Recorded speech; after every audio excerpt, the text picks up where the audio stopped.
জীবন কি তোমাকে বারবার হারাচ্ছে? মনে হচ্ছে সব কিছু শেষ হয়ে গেছে। তুমি কি ভেবেছো আর কিছুই সম্ভব না? তাহলে শোনো, এই গল্প তোমার চিন্তা বদলে দেবে।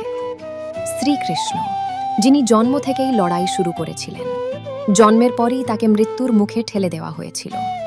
রাজা কংস চেয়েছিল তাকে শেষ করে দিতে, কিন্তু কি হয়েছিল জানো? তিনি থেমে যাননি।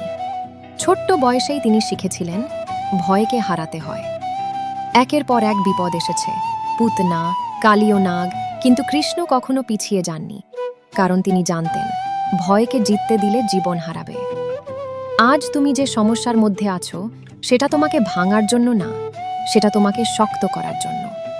মনে রাখো, সহজ জীবন কাউকে মহান বানায় না, কষ্টই মানুষকে শক্ত করে।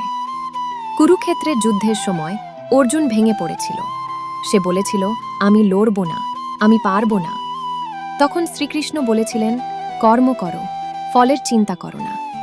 এই একটাই কথা পুরো জীবন বদলে দিতে পারে। তুমি শুধু চেষ্টা চালিয়ে যাও, ফল একদিন আসবেই। আজ তুমি হারছো, সবাই তোমাকে ছোট করছে। মনে রাখো, ইতিহাস কখনো সহজ মানুষদের মনে রাখে না। যারা লড়াই করে তারাই ইতিহাস তৈরি করে। তুমি এখন যে কষ্ট পাচ্ছ, এটা চিরদিন থাকবে না, কিন্তু তুমি যদি আজ হাল ছেড়ে দাও, তাহলে সাফল্যও কখনো আসবে না। তাই উঠে দাঁড়াও, আবার শুরু করো, নিজেকে প্রমাণ করো। একদিন এই পৃথিবী তোমার নাম জানবে, একদিন তোমার গল্পে অন্যরা মোটিভেট হবে।